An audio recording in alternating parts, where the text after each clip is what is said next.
شوہر کے اعتبار سے کہ شوہر کی ذمہ داریاں کیا ہیں. دیکھیے، گھر کے جو دو پہیے ہیں، جسے آپ نے بہت سنا ہے جملے کو، اتنی مرتبہ سنا ہے کہ وہ پہیوں کا پنچر بھی ہو چکا ہے، لیکن حقیقت میں یہ دو پہیے ایسے ہیں کہ بہرحال اس میں سے ایک پہیا سرپرست ہے. ایک پہیا وہ جس کے ساتھ ایکسل لگا ہوا ہے، جو میکینک ہیں وہ جان گئے ہوں گے، ٹائی راڈ ٹائپ کی چیز اسی کے ساتھ لگی ہوئی ہے کہ اگر وہ گڑبڑ ہوئی تو گاڑی بھی جو ہے وہ ختم ہو سکتی ہے. لہذا مرد پہیا ہے لیکن بے عنوان سرپرست ہے، اور جب سرپرست ہے تو اس کی ذمہ داریاں نہ صرف زیادہ ہیں بلکہ دشوار بھی ہیں، سنگین بھی ہیں. اس لیے کہ عورت ویسے ہی اپنی نسوانیت کی وجہ سے بہت ساری باتوں سے کمپرومائز کر لیتی ہے، شاید اس کے لیے اتنی پرابلم نہ ہو، لیکن مرد کے لیے بے عنوان مرد کمپرومائز کرنا ذرا مشکل ہوتا ہے، شکریہ ادا کرنا ذرا مشکل ہوتا ہے، مسکرا کے جواب دینا ذرا مشکل ہوتا ہے. تو سرپرست بھی ہے، ذمہ داریاں بھی زیادہ ہیں، سنگین بھی ہیں، دشوار بھی ہیں. اہم ترین کام جو اس مرد کو بے عنوان سرپرست کرنا ہے، جو اس گھر کا سرپرست ہے، اور یہ بار بار کہنے کی ضرورت نہیں ہے کہ دونوں کا ہدف یہ ہے کہ اپنے گھر کو جنت کا گہوارہ بنا دیں، جنت کا ایک باغ بنا دیں، سکون کا مرجع قرار دے دیں. اہم ترین ذمہ داری مرد کی کیا ہے؟ بے عنوان سرپرست. واقعاً اگر وہ سرپرستی کر رہا ہے یا کرنا چاہتا ہے، پہلے دن سے وہ اس بات کو کلیئر کر دے کہ وہ شادی کی صورت میں کسی کنیز کو لے کر نہیں آ رہا. شادی کر کے وہ جو ایک لکھا ہوتا ہے نا، بہت دفعہ ہماری زبان سے وعلیکم السلام جملہ نکلتا ہے، لیکن اس کی حقیقت سے ہم ناواقف ہیں. سوچئے جملہ کیا ہے، یہ لفظ ترکیب کیا ہے. کنیز سمجھ کے نہ لے کر آئے کہ میرے گھر میں میرے پاس کوئی کنیز آ رہی ہے، بہت زیادہ میرے تلذذ کا مرکز بنے گی، بہت زیادہ ہوا تو میرے کام جو گھر کے ہیں، کپڑے وپڑے نہیں. اس کلمے کو یاد رکھے کہ وہ اپنے گھر میں شریک حیات کو لے کر آ رہا ہے، جسے آپ کیا کہتے ہیں، لائف پارٹنر. لائف آپ کی زندگی. آپ پیسے میں کسی کو پارٹنر بنانے سے پہلے کتنا سوچتے ہیں، اس کا مزاج کیا ہے، وہ کیسا ہے، کس چیز سے بھاگ جاتا ہے، کس چیز کو پسند کرتا ہے، اس کی سطح علمی کیسی ہے، اس کے تمائلات نفسانی کیا ہیں، یہ سب آپ سوچتے ہیں نہیں سوچتے؟ دیکھیں میری بات انشاءاللہ آپ ہی سے، کیونکہ آپ سب ماشاءاللہ عاقل ہیں.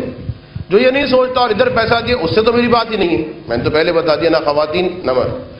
تو جب انسان ایک کو شریک حیات بنا رہا ہے تو سوچئے گا، کبھی سوچئے گا کہ لفظ شریک حیات یعنی کیا مطلب. اپنی زندگی میں جو سفر ہے میری زندگی کا، 60 سال 70 سال 80 سال انشاءاللہ 100 سال، یہ میری شریک حیات ہے، ہر وقت کا ساتھ ہے.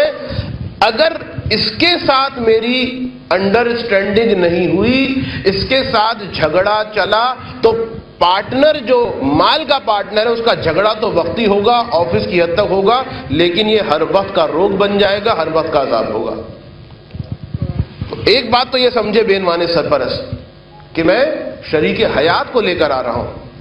اب جب شریک حیات کو لے کر آ رہا ہے، ایک پارٹنر کا تصور ہے، زندگی کا پارٹنر، تو دوسرا مرحلہ یہ کہ واقعاً یہ تمام نوجوان، تمام وہ بچے کے جو شادی کرنے والے ہیں اور شادی کر چکے ہیں، اس بات کی طرف متوجہ ہوں کہ وہ کوشش کریں، وقت نکالیں اس کے لیے، اپنی آفس کی فائلز وغیرہ، وہ ساری مصروفیات، سوشل کانٹیکٹ، اس کے لیے ضرور وقت نکالیں، گوشۂ تنہائی میسر کریں، فراہم کریں، اور سوچیں کہ جس کو میں نے شریک حیات بنایا، ٹھیک ہے ہم نے اچھائیوں کو دیکھ کے بنایا، لیکن کیا اس کی فطرت ہے، کس چیز کو پسند کرتی ہے، کس چیز کو پسند نہیں کرتی، اس کی سطح علمی کیا ہے، اس کی مائنڈ کیمسٹری کیا ہے.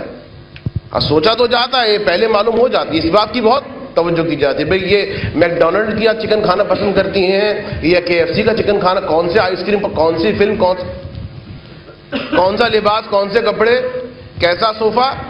نہیں، اہم ترین چیز تمایلات نفسانی، سطح فکری، سطح علمی، اسے سمجھنا ہے، اور اس میں ٹائم لگے گا۔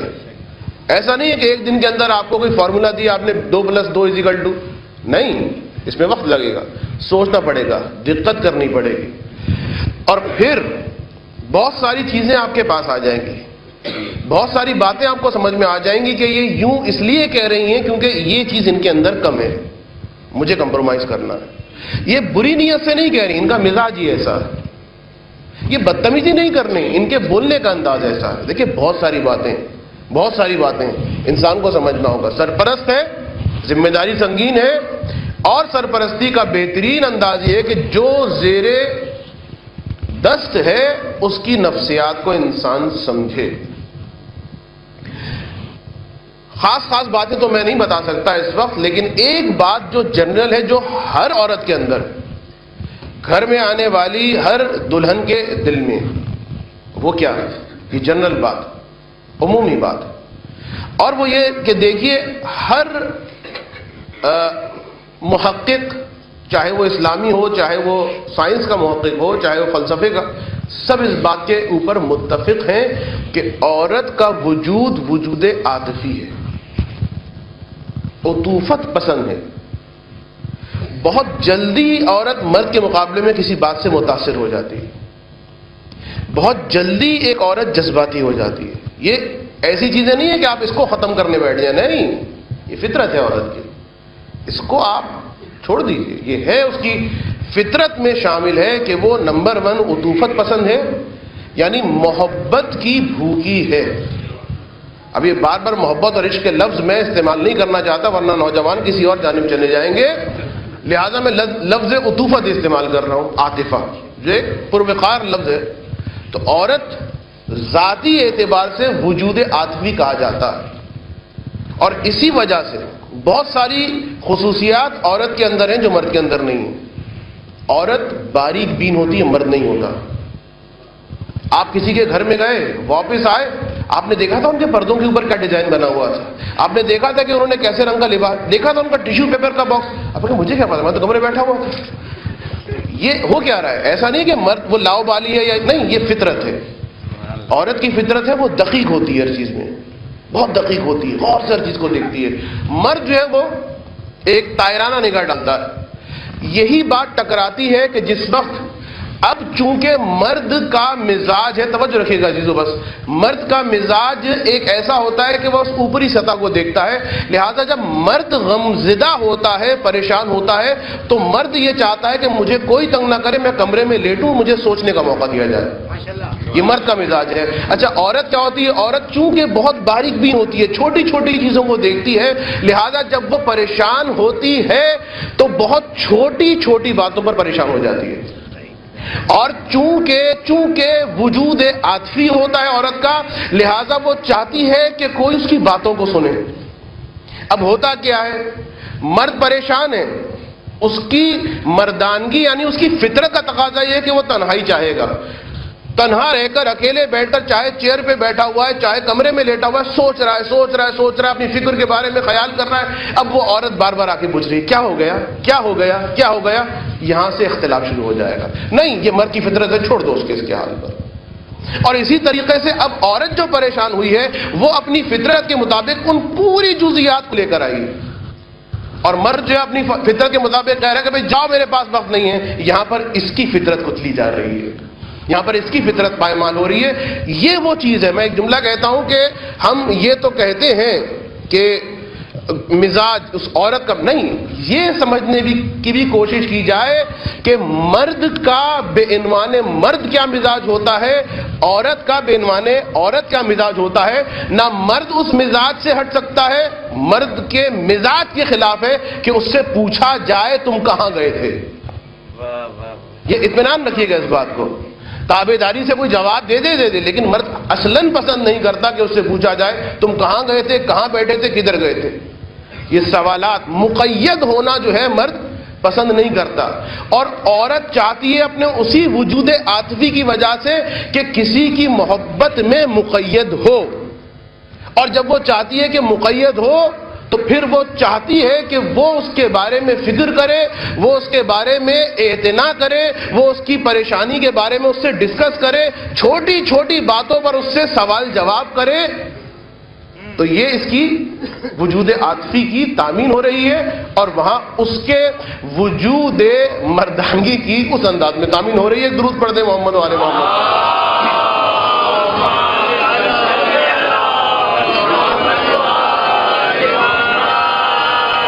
اہم ترین چیز جو ایک سرپرست کو سمجھنا ہے اپنے گھر کو, اگر وہ سکون کا گہوارہ بنانا چاہتا ہے, اگر وہ عورت کی فطرت سے واقف ہو جائے, وہ والی عورت کی فطرت نہیں کہ جو اس کی ماں اسے سمجھا رہی ہے, اس کا باپ اسے سمجھا رہا ہے کہ جاتے ہی پہلے بلی کو مارنا ہے اور یہ کرنا ہے اور دبا کے رکھنا ہے, اور نہیں, وہ نہیں. جو حقیقی ایک منطقی اور فلسفیانہ اور جو تعلیمات اہل بیت کے مطابق ہمیں افکار بیان کی گئی.